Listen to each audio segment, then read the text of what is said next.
Hello, my dear students, class 7. As we are learning the lesson Delhi Sultanate, so we have seen two sessions. In the first session, we have seen the five dynasties, and in the second session, we have seen from garrison town to the empire.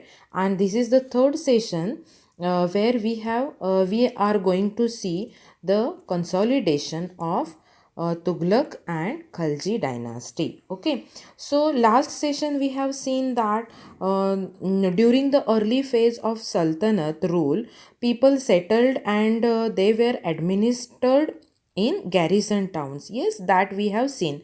The Sultan's control on these garrison towns to the hinterlands. Okay, so they often conducted raids to gain more resources and supplies. So the sultan was initially just a ruler. Eventually what happened, he became the sole head of the sultanate, as well as the army and his judiciary. So the sultan's efficiency determined the stability of the empire, and during the sultanate period there was no clear rule of succession, which meant that after the death of a king, his eldest son did not automatically succeed him to the throne. Instead his children, his nobles and his generals often fought amongst themselves to become the ruler. The nobles were very powerful group.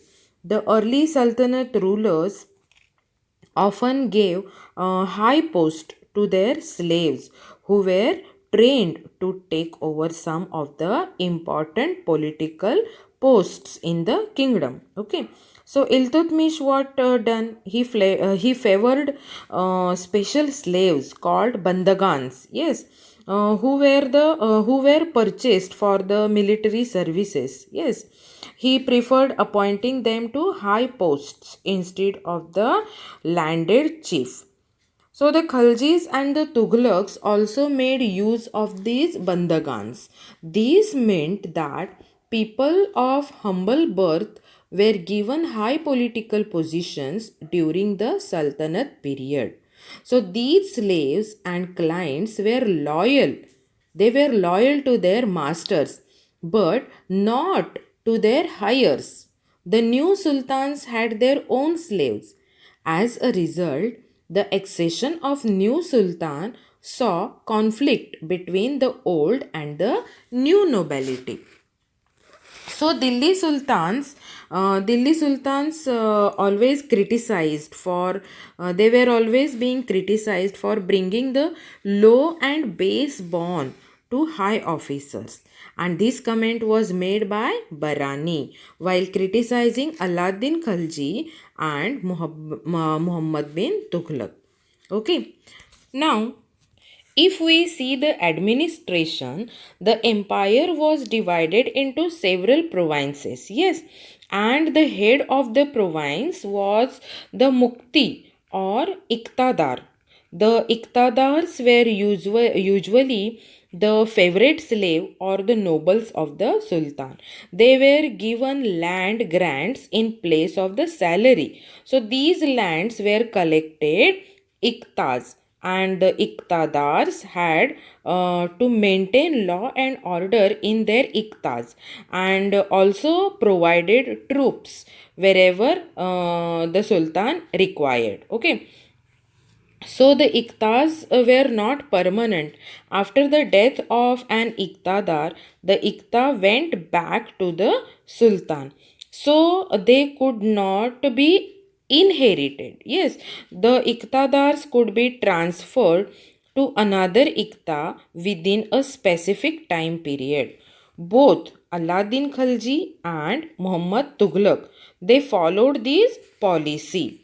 Aladdin introduced a number of market regulations and reforms. He fixed the prices of essential commodities such as food grains, cloth, cooking oil, sugar and horses.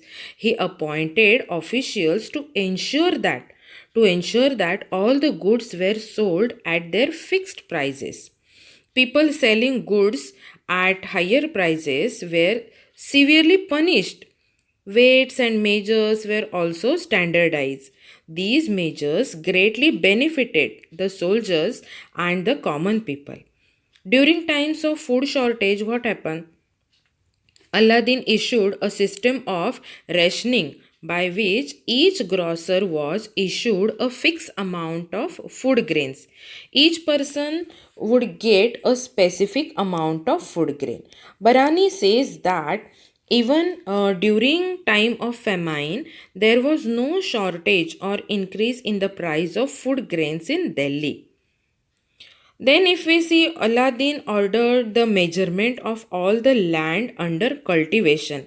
He raised the land tax in the Doab area. Doab area means the region between the rivers Ganga and Yamuna. So, during the Sultanate period, the Delhi Sultans faced major problems from Mongol attacks in the northwest side. During the reign of Aladdin Khalji and Muhammad Tughlaq, there were several Mongol attacks. Aladdin raised a large standing army and also built the garrison town of Siri.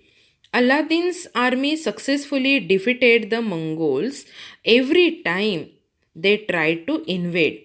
One of the reasons why Muhammad Tughlaq tried shifting his capital to Daulatabad, it was because Delhi was too close to the northwestern frontiers and was often under the threat from Mongol attacks.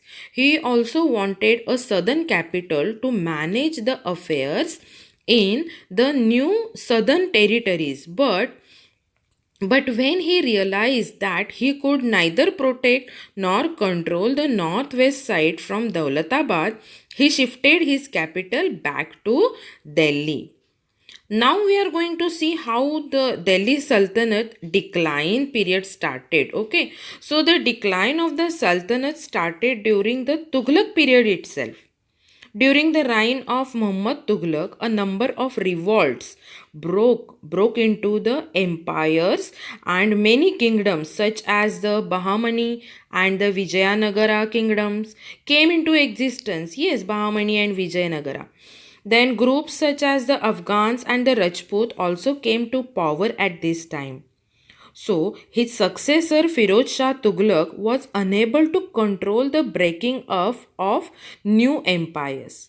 And finally, in 1526, the rule of Delhi Sultanate came to an end with the first battle of Panipat, in which Babur emerged victorious, and Babur laid the foundation of the Mughal Empire, which we are going to see in the next chapter. So my dear students, I hope that you have understood the chapter. Read it thoroughly. Bye. See you soon.